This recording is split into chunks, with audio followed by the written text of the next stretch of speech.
Oke ya, sebelumnya saya ucapkan dulu Assalamualaikum warahmatullahi wabarakatuh. Salam sejahtera untuk kita semuanya dan selamat pagi untuk semuanya. Mudah-mudahan di pagi hari ini Anda semua dalam keadaan sehat walafiat, tidak ada suatu kurangan apapun, sehingga bisa mengikuti perkuliahan di pagi hari ini. Walaupun sebetulnya ini adalah minggu tenang, tapi karena hari Kamis itu banyak libur sebanyak 3 kali, sehingga materi kita terpaksa mundur dalam beberapa pertemuan ini seperti itu. Ini kita akan bahas pertemuan yang terakhir, yaitu mengenai perancangan dengan model berbasis objek. Karena kemarin kita adalah perancangan sistem dengan menggunakan model terstruktur. Sekarang kita akan gunakan perancangan sistem dengan menggunakan model objek, yaitu berbasis UML atau Unified Modeling Language. Kita akan kenalkan. Saya tidak membahas secara detail mengenai UML-nya ini karena waktunya cukup banyak, 1 hari, padahal untuk 1 kali pertemuan kok 1 hari. 1 kali pertemuan ya. Tapi kalau Anda mau gunakan yang lain sebetulnya waktunya cukup panjang seperti itu. Oke ya, kita mulai dari yang pertama, yaitu tujuan pembelajaran yang hendak dicapai dalam UML ini. Yang pertama adalah setelah mengikuti proses pembelajaran dan diskusi, diharapkan mahasiswa dapat memahami konsep pemodelan berorientasi objek. Jadi konsep pemodelan berorientasi objek itu seperti apa? Kalau pemodelannya berorientasi objek sendiri sudah pernah Anda dapatkan di semester 2 atau semester 3, itu ketika Anda dapatkan pelajaran PBO ya, pemrograman berorientasi objek. Ini adalah perancangan dengan menggunakan objek. Yang kedua, mahasiswa dapat mempresentasikan konsep pemrograman berorientasi objek dengan benar. Artinya apa? Harapannya nanti ketika Anda melakukan perancangan sistem dengan menggunakan modelnya UML ini ya dapat merepresentasikan dengan baik dan benar. Harapannya seperti itu. Ketiga, mahasiswa dapat memahami penggunaan salah satu UML dari tahap awal sampai pada tahap akhir. Nah, di dalam UML ini tahapnya cukup banyak sekali ya, tahap-tahapan yang harus dilalui seperti itu, tapi nanti tidak semua tahapan kita harus kerjakan semua, tidak ya. Nanti kita ambil beberapa yang penting saja di dalam perancangan sebuah sistem formasinya nantinya. Selanjutnya adalah mahasiswa dapat menerapkan langkah-langkah perancangan sebuah sistem dengan pemodelan berorientasi objek. Selanjutnya, setelah Anda memahami konsep daripada pemrograman ini, dapat merepresentasikannya, terus menggunakannya. Di sini ada menerapkan langkah-langkahnya, yaitu mengimplementasikan langkah-langkah perancangan sistem dengan menggunakan UML ini seperti apa, langkah-langkahnya kita atau tahapan-tahapannya itu seperti apa, seperti itu. Oke, sebelum kita lanjut ke yang lebih dalam lagi, kita akan sampaikan dulu apa sih daripada UML ini, kenapa kita harus belajar UML seperti itu. Nah, ini yang perlu kita pahami ya. Jadi kita belajar UML itu apa seperti itu. UML atau singkatan daripada Unified Modeling Language adalah sebuah meta pemodelan yang digunakan untuk memvisualisasikan sebagai perancangan sistem berorientasi objek atau yang kita kenal dengan nama OOP, Object Oriented Programming. Jadi ini adalah merupakan representasi atau gambaran yang memvisualisasikan atau menggambarkan ya sebuah perancangan dengan menggunakan pemodelan yang berorientasi pada Object Oriented Programming. Use case diagram merupakan sebuah pemodelan fungsi ya untuk menggambarkan behavior atau perilaku seperti itu atau kelakuan sebuah sistem yang hendak dibangun. Jadi dari sini kita akan tahu apa yang kita dapatkan daripada sistem ini. Oh, Anda sebagai seorang operator, Anda bisa mengerjakan ini. Anda sebagai seorang programmer bisa apa? Anda sebagai seorang tingkatannya di dalam sebuah sistem itu apa dan dapatnya apa, itu akan jelas seperti itu. Selanjutnya UML menawarkan sebuah standar untuk merancang model sebuah sistem. Jadi di sini UML ini merancangkan sebuah boleh dikatakan sebuah standar ya, sebuah standar ya. Standar itu berarti ketetapan atau sebuah bentuk baku seperti itu yang digunakan untuk merancang sebuah sistem itu ya.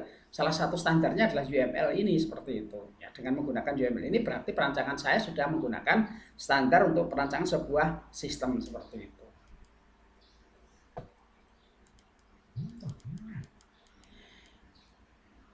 Ini model-modelnya ya, atau menurut sejarahnya seperti ini ya, arti atau fungsinya seperti ini. Menurut Bock ya tahun 2005, Bock and Gall seperti itu ya. Di situ nah, menurut Bock ini ya, Green Bock maksud saya kok ini ya, keliru terpasang dengan itu. Menurut Green Bock tahun 2005, UML ini merupakan bahasa standar yang digunakan dalam perancangan sebuah sistem. Nah, kenapa ini disebut dengan standar? Ya, karena hampir semua sudah menjadi kesepakatan bersama bahwa untuk perancangan sebuah sistem ini kita menggunakan model bahasa seperti itu, bentuknya kayak gitu. Nah, seperti itu. Kalau dulu itu yang kita gunakan kemarin atau perancangan dengan sistem berbasis apa itu kemarin itu yang kita gunakan terstruktur itu boleh dikatakan itu adalah perancangan yang apa itu eh, dengan menggunakan yang tidak standar. Artinya apa tidak standar? Karena ada dua versi ya. Kemarin kita sudah bahas mengenai DFD versi ini dan DFD versi ini atau DFD versi yang lain. Itu kemarin kita bahas cuma ada dua versi seperti itu ya. Nah, sekarang jadi masalahnya atau dilemanya adalah ketika seorang pengembang ini dengan menggunakan modelnya si A, nanti dengan modelnya seperti B, si B, si C itu kan jadi masalah, menjadi bentuk-bentuk tidak standar. Karena pada saat itu dinamakan perang metode atau perang metodologi sehingga banyak apa itu para ahli merancang sendiri, ada yang menggunakan itu ya James Martin, ada Jacobson atau ada Saller Mellor dan sebagainya seperti itu. Yaitu salah satu bentuk-bentuk perancangan yang boleh dikatakan berdiri sendiri-sendiri. Jadi notasinya itu sendiri-sendiri gitu. Boleh dikatakan setiap daerah memiliki bahasa sendiri-sendiri seperti itu. Nah, UML ini kalau dalam bahasa kita seperti itu kita kenal dengan nama bahasa Indonesia, itu merupakan bahasa standar atau bahasa baku. Ketika Anda mau melakukan komunikasi di beberapa daerah, silahkan Anda bisa menggunakan yaitu bahasa Indonesia. Nah, kalau kita perancangan dengan menggunakan DFD itu kemarin gambarnya sudah berbeda-beda, notasinya sudah berbeda-beda. Boleh dikatakan itu adalah bahasa daerahnya seperti itu. Kalau orang Sunda ngomong dengan orang Jawa itu tidak akan nyambung kalau udah pakainya bahasanya sendiri-sendiri, karena itu juga akan berbeda. Beda lagi dengan orang yang di Sulawesi atau di Sumatera, bahasanya akan sedikit berbeda seperti itu. Nah, itulah kenapa di sini UML disebut dengan bahasa standar, itu yang digunakan untuk perancangan sifatnya seperti umum, semua orang memahami dan semua orang sepakat seperti itu. Salah satu ini ya, menurut Nugroho tahun 2009 UML merupakan metode kolaborasi antara metode-metode box UMT, yaitu penggabungan beberapa metode ya. Ada Grandi Box, Object Modeling Teknik, ada OOSE, Object Oriented Software Engineering yang digunakan untuk menganalisa perancangan sebuah sistem. Menurut Herlawati tahun 2011 bahwa UML ini merupakan kumpulan diagram yang terdiri dari 9 diagram atau 8 diagram. Nanti di sini saya kenalkan 13 karena yang terbaru 13, kalau dari Herlawati ini baru ada sebanyak 9 atau sebanyak 8 seperti itu. Pendapat lain mengatakan bahwa use case diagram tidaklah menjelaskan secara rinci mengenai penggunaan use case, yang mana hanya memberikan gambaran singkat antara gabungan use case, aktor, dan sistemnya seperti itu. Nah, ini dulu sebelum terjadinya ada kesepakatan standar seperti itu, sudah ada beberapa bentuk seperti ini. Ada seorang ahli, ada Jacobson, ada Mayer, ada Gamma, ada Saller Mellor, ada Odell, ada Grandi Box, ada Rumbaugh. Nah, mereka itu membawa notasi-notasi sendiri-sendiri. Rumbaugh membawa notasi sendiri, Box sendiri, Jacobson sendiri, Odell sendiri, Saller Mellor sendiri, Gamma sendiri, Mayer sendiri. Ketika kita akan mengembangkan, kita gunakan modelnya siapa? Karena modelnya berbeda antara satu dengan yang lain. Dan mereka sepakat membentuk sebuah grup atau membuat sebuah objek management group. Akhirnya muncullah yang namanya UML ini, yang merupakan bahasa baku dari ketetapan yang ada seperti ini. Oke, dari semua para ahli ini tadi yang notasinya adalah gambarnya seperti ini, kita berubah dalam bentuk UML. Kalau orang itu kita gambarkan dengan gambar orang, itu kita beri nama aktor atau pelaku seperti itu. Nah, inilah bentuk kelanjutannya adalah seperti ini, maka dinamakan UML ini merupakan bahasa standar seperti itu. Tujuan daripada UML sendiri adalah sebuah bahasa pemodel yang bisa digunakan dan dimanfaatkan di ruang yang akan datang ya, baik oleh manusia maupun oleh mesin. Mampu memberikan bahasa pemrograman secara visual kepada user dengan berbagai bahasa pemrograman yang digunakan. Ini salah satunya seperti itu. Memungkinkan untuk menyatukan praktek terbaik dalam sebuah pemodelan. Nah, ini UML digunakan untuk memodelkan sistem dengan menggunakan caranya ya, sehingga tidak hanya digunakan untuk pemodelan perangkat lunak saja. Mampu menghasilkan model yang sangat baik, mudah digunakan, serta memungkinkan untuk dikerjakan secara terpisah. Dapat dimanfaatkan sebagai cetak biru karena pemodelan ini sangat rinci dan tertata. Ini tujuan daripada UML adalah seperti ini. Fungsinya, jadi UML ini memperlihatkan proses aktivitas secara urut dalam sebuah sistem. Jadi dengan adanya UML ini, maka proses aktivitas itu akan terlihat dengan jelas di mana letak tidak urutnya atau hal-hal yang perlu dicatat di situ apa saja itu akan terlihat dengan jelas seperti itu. UML untuk memudahkan suatu sistem atau bukan hanya perancangan saja ya perangkat lunak yang menggunakan konsep objek. Untuk menciptakan suatu modelan bahasa yang dapat digunakan baik oleh manusia maupun mesin. Jadi dengan adanya UML ini, perancangan sistem ini bisa diterima oleh dua belah pihak. Dari bahasa mesin juga memahami bentuknya seperti ini, dari bahasa manusia itu juga sama seperti itu.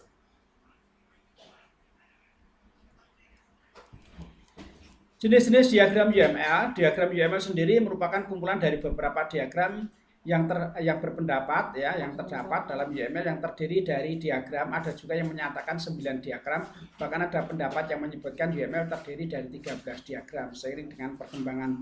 Kemudian yang benar yang mana? Ya semuanya benar, karena seiring perjalanan diperbaiki seperti itu. Awalnya tidak juga 9, tapi hanya sedikit saja seperti itu. Dalam praktiknya penggunaan UML cukup hanya tahapan saja yang hanya 5 tahap saja yang digunakan, yaitu sampai pada kelas diagram atau sequence diagram saja seperti itu. Oke, terima kasih untuk Mas Satria Mahendra yang sudah hadir di sini. Halo Mas Satria, selamat pagi untuk Anda. Mudah-mudahan di pagi hari ini Anda dalam keadaan sehat, Mas Satria Mahendra. Amin, amin, Pak, amin. Ya. Oke ya, ini jenis-jenis diagram yang kita gunakan itu ada sebanyak 13, banyaknya seperti ini ya. Tetapi nanti dalam pembuatan skripsi Anda tidak perlu sampai 13 inilah. Kalau skripsi nanti Anda buat sebanyak segini ya cukup lama waktunya seperti itu. Sehingga tidak tepat kalau skripsi digunakan dengan cara semacam ini. Kalau permasalahannya yang kita bangun adalah programnya adalah sangat kompleks sekali, maka ke-13 ini bisa digunakan supaya menjadi lebih jelas. Yang pertama adalah use case diagram, ada aktivitinya, aktivitas yang dilakukannya, ada sequence diagram, ada kelas diagram, ada cara kerja daripada mesinnya, yaitu standar mesin diagram tadi digunakan oleh mesin dan digunakan oleh manusia. Sebagai komunikasi diagram, ada pengembangan diagram, ada komponen-komponen diagramnya, ada objek diagram, ada komposisi struktur diagram, ada interaksi, PKG diagram, dan diagram timing. Dari ke-13 diagram ini tidak semua akan saya bahas nanti ya. Nanti Anda bisa gunakan untuk skripsi sampai ke kelas diagram saja, sampai use case, activity, sequence, kelas diagram 4 saja boleh, atau sampai pada yang kelima boleh. Jadi nanti untuk skripsi, untuk perancangan sistemnya Anda gunakan sampai tahap yang keempat atau tahap kelima saja cukup. Yang bawah tidak perlu kita kerjakan seperti itu. Itu boleh ya. Kita mulai dari yang pertama dulu, use case diagram ya. Jadi yang pertama adalah use case diagram. Use case diagram merupakan sebuah pemodelan atau fungsional untuk menggambarkan perilaku ya atau kelakuan daripada sebuah sistem yang hendak dibangun. Jadi sistem itu bentuknya seperti apa, ngapain saja, nanti kayak apa bentuknya itu akan dijelaskan di situ. Use case diagram merupakan salah satu diagram UML yang menjelaskan mengenai interaksi antara aktor dengan sistem yang berhubungan serta hubungannya. Jadi kalau Anda itu pengguna, saya juga sebagai pengguna masuk ke dalam siakat, apa yang bisa diperoleh? Nah, ini menjelaskan merupakan satu diagram yang menjelaskan mengenai interaksi. Apa yang bisa dilakukan? Anda bisa login, saya juga bisa login. Anda bisa masuk ke ini, melihat jadwal kuliah, saya juga bisa melihat jadwal kuliah. Nah, Anda bisa mengisi KRS, nah, saya tidak mengisi KRS. Nah, KRS-nya saya bisa mengisi nilai, Anda hanya bisa melihat nilai saja. Nah, seperti itu. Sama-sama itu penggunaannya adalah seperti itu, bedanya hanya pada hak akses yang dilakukan oleh seseorang. Kalau di dalam siakat, hak aksesnya antara dosen itu berbeda dengan mahasiswa dan dosen juga berbeda dengan yang adminnya seperti itu, atau administrasi itu akan berbeda karena haknya akan berbeda-beda. Nah, ini yang disebut dengan penggambaran sistem atau interaksi sistem antara aktor dengan sistem yang serta hubungannya seperti itu. Use case diagram membahas hubungan antara use case dalam sistem dan juga aktornya. Jadi di sini membahasnya adalah dua hal ini ya, antara hubungan antara use case diagram dalam sistem dan aktornya seperti itu. Fungsi daripada use case diagram ini adalah untuk memperlihatkan proses aktivitas secara urut dalam sistem, ya, menggambarkan proses bisnis serta urutan aktivitas penggunaan sebuah proses seperti itu. Adapun manfaat yang bisa diperoleh daripada use case diagram ini adalah digunakan sebagai kebutuhan verifikasi. Jadi ketika kita akan melakukan verifikasi sudah atau belum, ya masuknya ke sini ini. Nah, sudah atau belum seperti itu ya. Terus mampu memberikan gambaran interface dari sebuah sistem, sebab sebuah sistem yang digunakan dibangun haruslah memiliki interface-nya, antar mukanya seperti itu ya. Berguna untuk mengidentifikasi siapa saja yang dalam berinteraksi dengan sistem serta apa saja yang dapat dilakukan dalam sistem. Jadi di sini jelas operator dapatnya apa, yang beroperasi dengan situ siapa. Kalau selain operator yaitu pengguna saja itu nanti dapatnya apa, haknya seperti apa, seperti itu. Memberikan kepastian mengenai kebutuhan daripada sebuah sistem sehingga tidak membingungkan. Jadi dengan adanya semacam ini, operator pengguna itu tidak bingung. Silahkan Anda login ke sini dulu. Anda mau masuk ke sini, bergabung ke sini, silahkan Anda registrasi terlebih dahulu. Nah, itu kan menjadi jelas seperti itu. Berguna untuk memudahkan komunikasi antara domain expert dan user. Jadi ini merupakan komunikasi antara yang ahli dengan penggunanya seperti itu. Mohon maaf, saya tinggal minum sebentar ya. Bismillahirrahmanirrahim.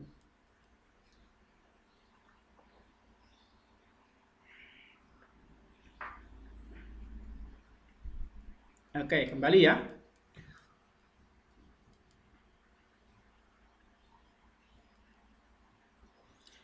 Komponen use case diagram itu terdiri dari 3 saja. Jadi untuk nanti membangun sebuah sistem dengan menggunakan use case diagram, ini yang paling utama yang harus kita kerjakan itu terdiri dari 3 hal. Yang pertama ada sistem, ya kita masuk ke sistem mana seperti itu. Ada aktor atau pelakunya, ada gambarnya yaitu case-nya. Use penggunaan case-nya atau penggunaan itu di kasusnya itu seperti apa, ya. Nah, seperti itu. Terus sistem, sebuah sistem dalam use case diagram akan digambarkan dengan bentuk persegi yang membatasi use case dengan interaksi dari luar sistem. Jadi sebuah sistem nanti digasari dengan kasar dengan kotak seperti itu ya, dengan 4 persegi panjang seperti itu. Anda, kita semua berada di luar sistem, yang berada di dalam sistem ya ada juga seperti itu. Nanti kita berada di luar sistem, terus hubungannya apa seperti itu, supaya jelas seperti itu. Sistem pada umumnya diberikan label yang disesuaikan dengan nama label tersebut. Namun umumnya sistem ini tidak diberikan gambaran sebab tidak terlalu memberikan makna pada diagram tersebut. Komponen yang kedua adalah aktor. Aktor adalah bukan bagian daripada sebuah diagram. Jadi aktor ini berada di luar sistem seperti itu, ya, di luar sistem. Makanya dia tidak dalam satu diagram seperti itu. Aktor memiliki peran untuk menciptakan use case diagram menjadi lebih mudah. Nah, dengan adanya pengguna atau aktor itu, maka sistem akan menjadi lebih baik seperti itu. Setiap aktor akan memberikan informasi kepada sistem secara semaksimal mungkin. Juga aktor menerima informasi dari sistem. Bahkan keduanya dapat terjadi dengan persamaan seperti itu. Setiap aktor yang ada tidaklah memberikan kontrol terhadap sistem, di mana hanya memberikan gambaran mengenai hubungan dengan sistem. Ini aktor. Ya. Beberapa hal yang mungkin aktor dapat berhubungan dengan pihak lain, antara lain jika terdapat sistem lain yang hendak berinteraksi dengan sistem yang sedang dibuat. Ya, jadi kalau kita mau berinteraksi, ya tentunya ada yang lain seperti itu.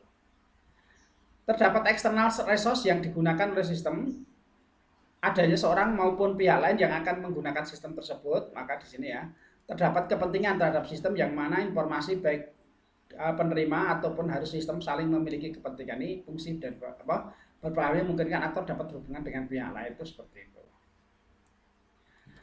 Komponen yang ketiga adalah use case. Use case ini merupakan gambaran fungsional daripada sebuah sistem ya, sehingga konsumen maupun yang membuat akan saling mengerti mengenai fungsi sistem yang tengah dibuat. Jadi saya itu mau ngapain, fungsinya seperti apa itu akan terlihat jelas di sini seperti itu. Nah, ini gambarnya, simbolnya tadi. Ini ke simbolnya tadi, gambarnya simbolnya seperti ini. Ini aktor ini digambarkan dengan gambar orang seperti ini ya, lingkaran seperti ini. Mewakili peran orang, sistem yang lain, atau alat ketika berkomunikasi dengan use case. Ini use case diagram digambarkan dengan ini, yaitu interaksinya antara aktor dengan sistem, yaitu dengan menggunakan yaitu elip, gambar bentuknya elip seperti itu ya, gambarnya elip.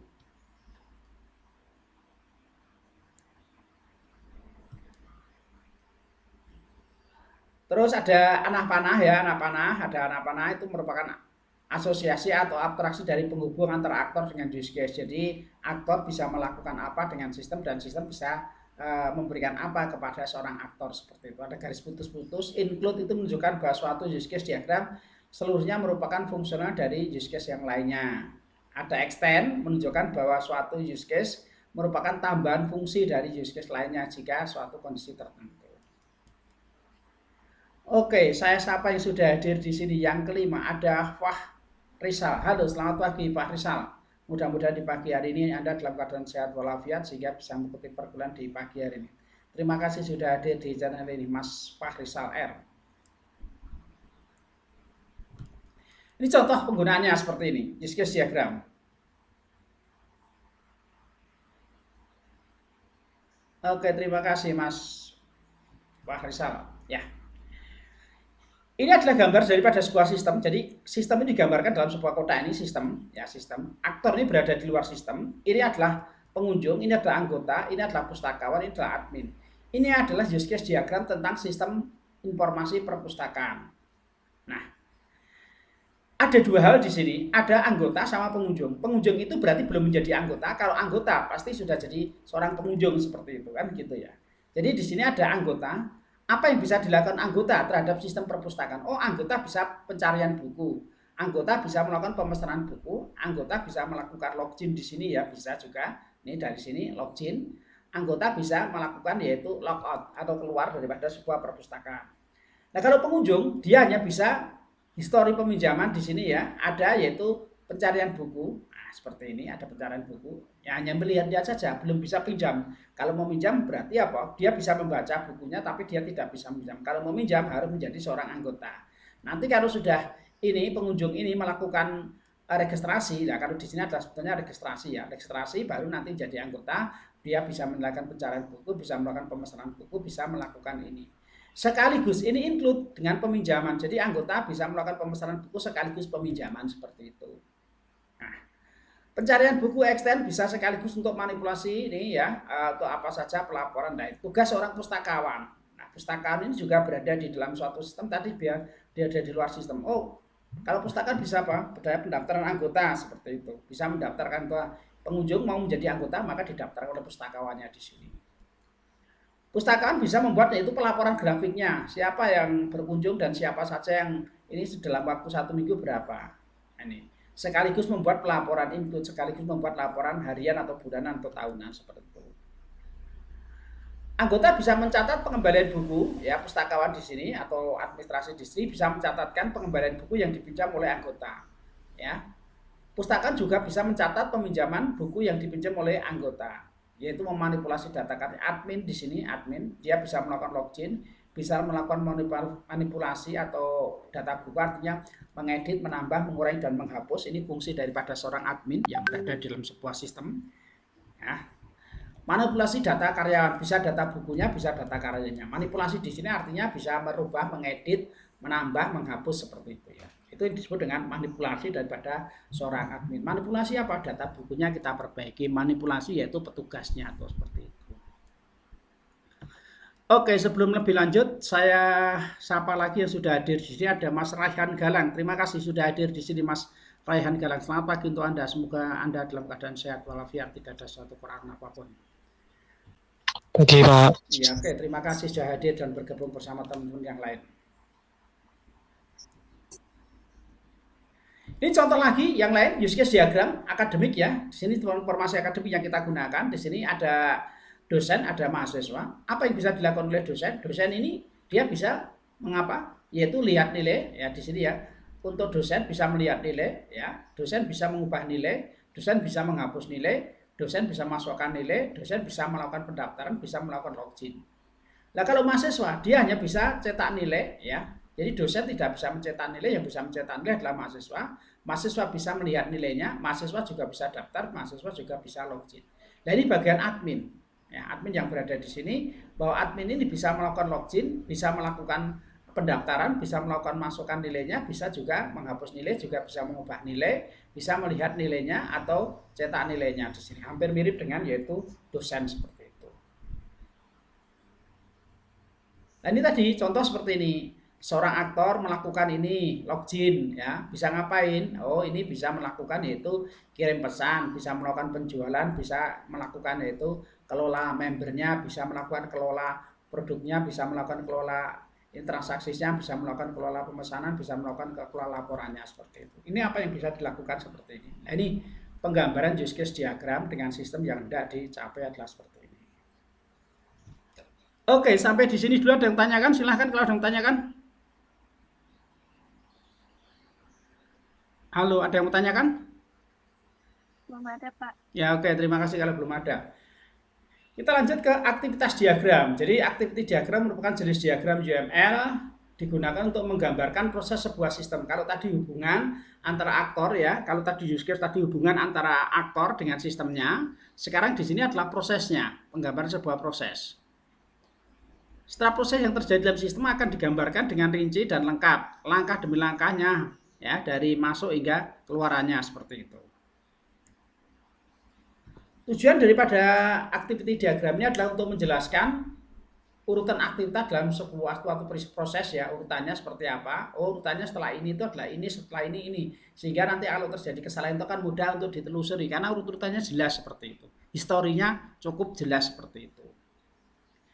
Kayak kita punya HP itu ya, Anda melakukan apa saja, Anda melakukan siapa saja. Oh, Anda hari ini jam sekian masuk nonton ini, Anda jam sekian sampai sekian, Anda telusuri, Anda masuk ini, nonton ini, itu kan kelihatan sekarang ada historisnya seperti itu. Di dalam dunia bisnis biasanya digunakan untuk modeling atau memperlihatkan urutan proses bisnisnya. Jadi modeling proses yang pertama itu kan tadi sebagai pengunjung. Pengunjung ini hanya bisa apa? Pinjam saja, hanya bisa melihat-lihat buku, bisa baca buku saja. Nah, kalau sudah nanti proses selanjutnya pengunjung ini akan menjadi seorang anggota. Nah, kalau sudah menjadi seorang anggota nanti seperti ini bisa melakukan peminjam, bisa melakukan pengembalian buku seperti itu. Prosesnya akan kelihatan seperti itu. Yang ketiga merupakan metode ya, ketiga. Mudah dalam memahami proses yang ada dalam sebuah sistem secara keseluruhan. Jadi dengan adanya aktivitas diagram ini akan jelas urutan prosesnya itu seperti apa dan dari mana seperti itu. Contoh sederhananya seperti itu. Anda mendapatkan gaji. Urutan mendapatkan gaji itu seperti apa toh? Atau Anda mendapatkan KHS, kartu hasil studi. Urutan sistemnya siapa? Oh, kalau KHS itu berarti mahasiswa harus melakukan KRS dulu. Yaitu dengan mengambil mata kuliah yang ada. Yang ditawarkan oleh program studi. Oh, program studi menawarkan mata kuliah dari ini. Sehingga kita bentuk KRS. KRS-nya sudah siap. Terus dibuatlah yang namanya jadwal. Antara itu jadwalnya hari ini jam ini ngajarnya mata kuliahnya apa. Anda setelah itu mengikuti. Terus ada ujian tengah semester, ada ujian akhir semester. Yaitu Anda akan mendapatkan, yaitu nanti dosen akan memberikan nilai. Terus habis itu jadilah sebuah yang namanya kartu hasil studi. Itu adalah proses urutannya adalah seperti itu. Nah, ini juga menjelaskan seperti itu. Merupakan metode perancangan yang terstruktur mirip dengan flowchart maupun data flow diagram. Ya, ini kalau tujuannya adalah seperti itu. Mengetahui aktivitas atau aktor ya atau pengguna berdasarkan use case diagram yang dibuat sebelumnya. Nah, ini simbol atau komponen aktiviti diagramnya, simbolnya adalah seperti ini. Kita mulai dan kita akhiri dengan tanda garisnya ini ya. Kalau kita mulai dengan tanda titik hitam besar ya, titik hitam besar. Kalau kita berakhir dengan tanda titik hitam besar tapi ada garis lingkarnya di luar seperti itu. Aktivitas yang dilakukan dengan gambar bujur sangka 4 ya, dengan sudut tumpul ya, 4 persegi panjang dengan sudut tumpul. Ini adalah proses percabangan dari satu menuju kedua ya, dari satu menuju kedua. Ini adalah proses percabangan. Kan ini ada mencap jadi dua kan, satu dari satu menjadi dua. Ada join penggabungan dari dua digabung jadi satu ya. Jadi dua proses digabung jadi satu seperti itu ya. Terus ada yang namanya keputusan ya, decision di sini ada keputusan mau ke kiri atau ke kanan, keputusannya seperti apa. Ada swim lane, sebuah cara untuk mengelompokkan aktivitas berdasarkan aktor, mengelompokkan aktivitas dalam sebuah urutan yang sama. Nah, ini contohnya seperti ini. Ini ya, contohnya seperti ini. Saya tampilkan di sini ada berapa itu ya, ada beberapa. Ya, ada beberapa di sini ya. Kita ada dua contoh di sini ya. Contoh di sisi kiri dan ada contoh kanan. Kalau contoh kiri itu adalah penggambaran seorang customer. Pertama melakukan start di sini ya, seorang customer. Ini ada ATM, ada bank. Melakukan apa itu? Pengambilan uang ya, pengambilan uang di mesin ATM. Kan seperti itu, pengambilan uang di mesin ATM. Nah, di sini apa yang digambarkan di sini? Nah, tentunya ini adalah sebagai seorang nasabah bank seperti itu, sudah tercatat dan sudah punya kartu. Kalau belum punya kartu nggak bisa kan. Ini dari yang pertama adalah customer, ya customer ini ya masukkan kartunya, insert card. Ketika Anda akan mengambil uang kan yang pertama kan Anda suruh masukkan kartu kan gitu. Setelah masukkan kartu yaitu masukkan PIN-nya. Ya, masukkan PIN-nya. Masukkan PIN-nya. Maka PIN ini berikutnya apa? Yaitu tidak langsung gitu tapi di proses di bank ini ya. Apakah PIN-nya itu invalid atau valid gitu kan gitu. Maka di sini akan diverifikasi apakah PIN yang dimasukkan itu sama dengan nomor kartunya. Kalau sama berarti betul kan gitu. Nah, kalau beda akan lain lagi di sini ya. Oh, setelah dicek, diverifikasi ternyata PIN-nya sama. Berarti kalau PIN-nya sama bisa mengambil yaitu uang seperti itu. Bisa masuk tidak hanya mengambil uang, bisa melakukan suatu aktivitas kegiatan yang ada di dalam ATM tersebut. Apa kegiatannya? Nah, di sini di menu ATM ada join digabungkan dari satu ya di sini. Apa yang bisa dilakukan? Ya terserah Anda mau ngambil uang atau transfer dan sebagainya seperti itu. Nah, keputusan kalau ketika akan mengambil uang apakah saldonya cukup? Nah, kalau saldonya nggak cukup kan balik ke bank di sini. Anda mengambil 500, ternyata saldo Anda adalah 200. Kan tidak bisa. Maka diverifikasi lagi seperti ini kalau sudah ini keluar masuk ke sini lagi. Jadi ini adalah dari awal mulainya customer melakukan aktivitas yaitu pengambilan uang di bank di ATM sampai keluar yaitu mengambil kartu kembali seperti ini. Ini adalah penggambaran sebuah sistemnya adalah seperti ini. Dengan demikian akan menjadi lebih jelas seperti itu. Nah, kalau ini lagi lain lagi ini berkaitan dengan penjualan atau inventory sebuah barang. Nah, ini bagian gudang memberikan informasi data barang yang akan dipesan atau melakukan pembelian barang. Bagian gudang cek barang-barangnya ternyata sudah habis. Nah, maka membuatlah daftar barang yang akan dibeli. Ya, maka di sini memberikan informasi data barang yang akan dipesan atau dibeli itu apa? Bagian pembelian dia akan menerima informasi mengenai pesan ini. Buat SPP-nya yaitu surat di sini ya untuk pemesanan penjualan di sini ya. Nah, ini pesanan ini. Kalau sudah bagian supplier-nya diterima SPP-nya, kirimkan kode disertai fakturnya. Oh, yang diminta adalah ini. Kalau sudah bagian supplier akan mengirimkan, diterima oleh bagian ini ya, terima barang dan fakturnya. Baru dia akan membuat SPBJ-nya itu surat pertanggungjawab di sini ya, berkaitan dengan barang-barang tadi. Ini tanda tangani oleh bagian pembelian, seperti diterima di sini ya. Nah, itu melakukan informasi pembayaran, melakukan pembayaran bisa diterima pembayarannya, buat kwitansi, terima.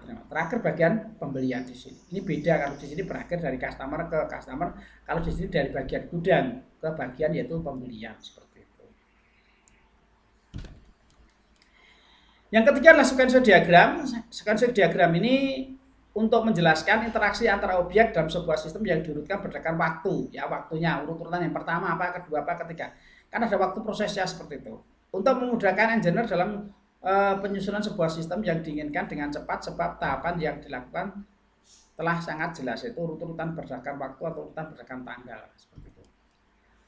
Tujuan yang digunakan atau tujuan yang dicapai dalam pembuatan sequential diagram ini digunakan untuk melihatkan interaksi antara objek dalam perintah yang berurutan seperti itu. Tujuan utama adalah mendefinisikan urutan terjadi yang dapat menghasilkan output yang diinginkan. Ini mirip dengan activity diagram karena menggambarkan alur kejadian sebuah aktivitas. Lebih detail dalam menggambarkan aliran data, termasuk data atau behavior yang dikirimkan atau diterima seperti itu. Namun kurang mampu menjelaskan detail daripada sebuah algoritma. Nah, ini gambarnya seperti ini ya. Gambarnya hampir sama dengan tadi, ada aktor, ada gambarnya ini menggambarkan hubungan yang akan dilakukan. Di atas ini, kalau di atasnya, kalau di sini dalamnya menggambarkan sebuah gambaran dari formnya di sini, boundary dalam batasan, kontrol karena ini melingkar lagi. Di sini ada penggambaran tempat mulainya dan terakhirnya di sini. Arrow ada panahnya seperti itu. Nah, ini tadi ya penggunaan use case diagramnya dari usernya. Pilih halaman mana, pada halaman login di sini ya. Pilih halaman login. Oh, halaman loginnya di sini.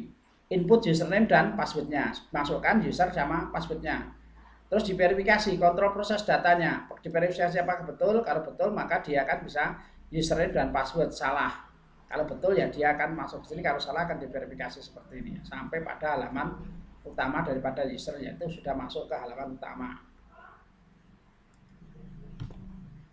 Yang keempat adalah kelas diagram. Ini adalah alat bantu untuk menggambarkan serta memvisualkan struktur kelas yang terdapat dalam suatu sistem atau program. Jadi kelas diagram salah satu metode untuk menggambarkan aliran database serta hubungannya. Ini ada database-nya seperti ini. Kita masuk ya. Atribut dan proses dapat memiliki salah satu sifat berikut ini, ada private, protected, public, dan PKG. Ini sudah jelas ya, private hanya untuk diri kita sendiri, protected hanya dipanggil dan digunakan oleh kelas yang bersangkutan, public sifatnya umum, PKG hanya dapat dipanggil dan digunakan oleh instansi sebuah kelas yang paketnya sama. Seperti itu. Fungsi kelas diagram ini menggambarkan model data untuk sebuah program, memudahkan dan untuk mempelajari skema aplikasi, menyatakan secara visual apa yang dibutuhkan oleh sistem. Kelas diagram sebagai bahan acuan dalam membuat program. Kelas diagram juga bisa memberikan gambaran dengan jelas seperti itu. Gambarnya seperti ini, simbol-simbol kelas diagram. Ada generasi, ada keputusan, ada garis double tadi, ada gambar elip, arah panah seperti itu ya.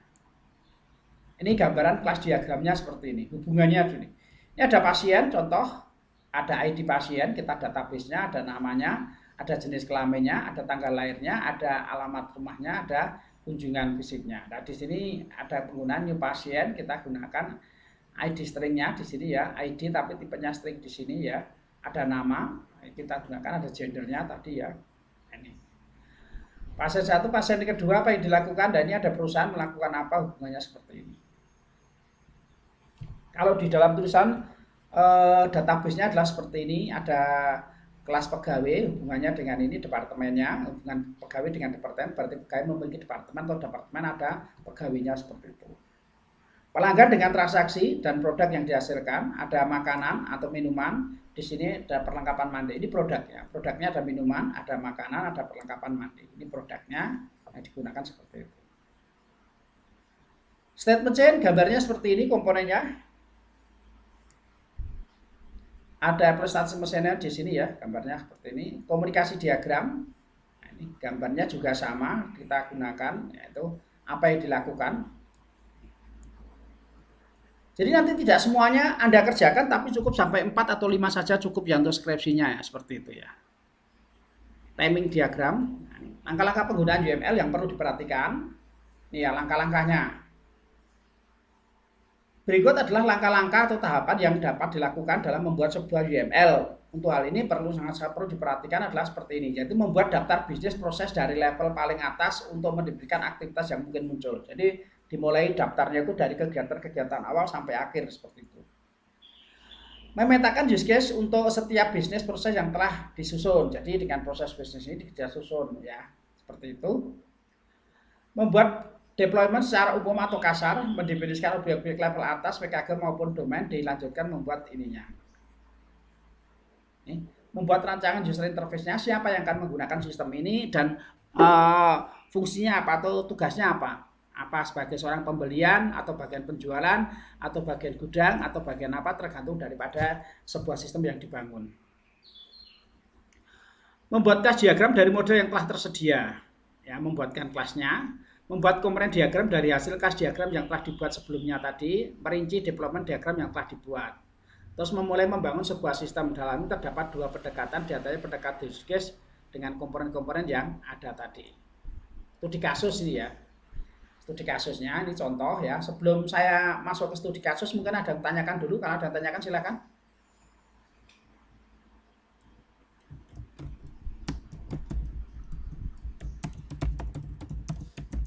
Belum ada, Pak.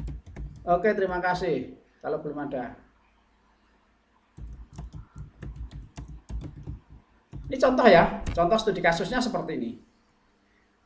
Sistem pemesanan dan penjualan dengan menggunakan QR code. Ya, jadi kalau kita mau beli kayak di swalayan sekarang kan sudah menggunakan, Anda ngambil barang nanti ditembak dengan itu kan kode barangnya sudah muncul. Nanti akan muncul nama barang, jenis barang beserta harganya seperti itu. Itu penjualan dengan menggunakan QR code.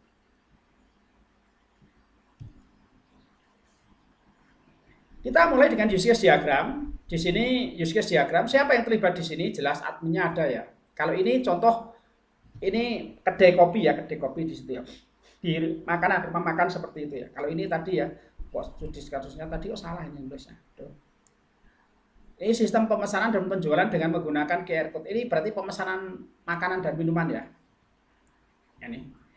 Ini ada bagian admin. Admin ini semua yang mengelola sistem tersebut. Ini ada bagian dapur, ya. Bagian dapur itu bagian yang memasak. Ada bagian waiter yang mengantar di situ. Ada bagian di sini ya. Ada kasirnya. Ada bagian customer. Nah, customer itu kan pelanggan. Ya. Pelanggan memesan sebuah ini ada use case sistem pemesanan dan pembayaran menggunakan QR code pada kedai kopi Cangkir ya. Kedai kopi Cangkir di sini. Customer, input data customernya, dia bisa melakukan pemesanan, dia bisa melakukan bayar, dia bisa melakukan pembatalan, ya, pembatalan pembayaran tadi. Apa yang dilakukan oleh kasir? Kasir bisa melakukan yaitu penerimaan uang tadi ya, ini ya, batalkan pesanan ordernya bisa, kalau memang di sini berarti dibatalkan nggak jadi. Di sini melakukan payment atau pembayaran bagi seorang kasir. Kasir juga bisa melakukan yaitu pengelolaan menu, ya, menu makan di situ ya. Kasir bisa melakukan edit profilnya. Ini kasir bisa melakukan ubah password, bisa login user atau konfirmasi pemesanan. Ini bagian kasir. Nah, ini tergantung daripada sebuah studi kasusnya di mana. Kasir itu ya ngurusi duit saja, enggak itu udah ngurusi pemesanan. Pemesanan sudah ada bagian sendiri, ya bisa saja.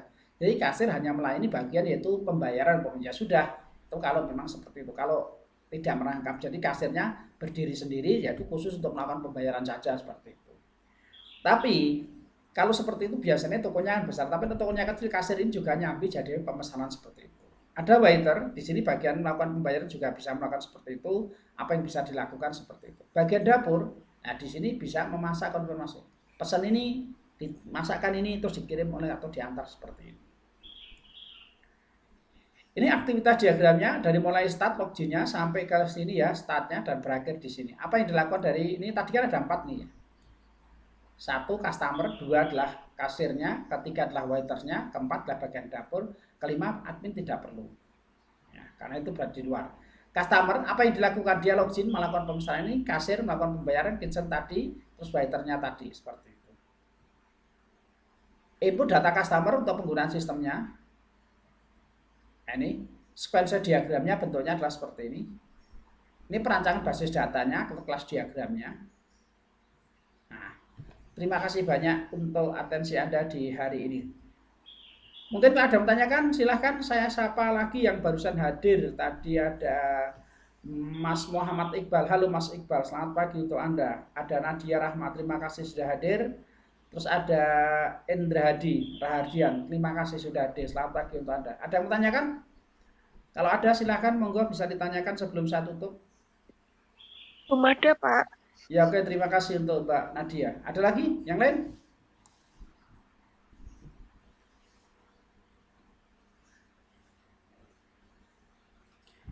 Baik, kalau tidak ada, saya akhiri dulu untuk pembelajaran hari ini. Adalah pembelajaran terakhir saya di analisa dan perancangan sistem informasi ini. Terus yang berikutnya minggu depan yaitu Anda bisa melakukan yaitu ujian akhir semester. Nanti ujian akhir semesternya bisa dilihat, akan saya sampaikan pengumumannya di WA seperti itu. Dan kepada Anda semuanya yang belum mengerjakan tugasnya, silakan dikerjakan sampai saya tunggu sampai hari Minggu atau hari apa ya. Untuk pengerjaannya sampai tanggal 23, berarti hari Minggu ya. Hari Minggu bagi Anda yang belum sempat mengerjakan, silakan dikerjakan. Saya beri kesempatan 3 kali untuk mengerjakan dan diambil nilai yang terbaik. Begitu. Mengenai tugasnya sudah saya cekkan di situ ya, dan untuk ujian akhirnya tunggu saja informasi dari saya selanjutnya. Baik, kita akhiri dulu untuk pembelajaran hari ini. Kalau tidak ada yang tanyakan, terima kasih banyak. Selamat menjalankan aktivitas lainnya. Mudah-mudahan senantiasa terjaga kesehatan sampai nanti ya. Oke, terima kasih banyak. Akhir salam. Assalamualaikum warahmatullahi wabarakatuh. Terima kasih, Pak. Ya, oke, terima kasih.